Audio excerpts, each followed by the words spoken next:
आहोत मकरंदपूर येथील पुलाखाली. इथे ध्यान साधनेसाठी बाबा आले.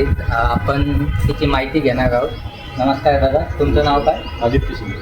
गाव मकरंदपूर. मकरंदपूर. हे बाबा किती दिवसापासून इथं ध्यान साधनेत बसले आहे? आजचा त्यांचा 11वा दिवस आहे. ते इथं सूर्यतपस्येसाठी बसलेले.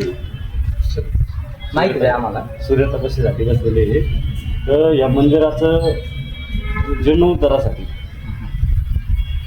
इथं सुमारे 400 वर्षापासून हे शिवलिंग इथं आहे. जसं आपलं स्वर्णपालेश्वरचं जे मंदिर आहे का, तिथलं जेव्हा नवनाथन ते इथून गेले होते, मच्छिंद्रनाथ नवनाथ जेव्हा गेले होते, तेव्हाची त्यांनी ही स्थापना केलेली शिवलिंग. ही बऱ्याचशा लोकांना माहिती नव्हती या गोष्टीची. बाबाजींच्या स्वप्नात आलं की माझ्यावर लई घाण वगैरे लोक फेकत आहे, गाईचा जीर्णोद्धार तुम्ही करावा. त्याकरिता बाबाजींनी सूर्यतपस्या चालू केलेली होती. आपण यांच्याकडनं माहिती घेतली. धन्यवाद दादा.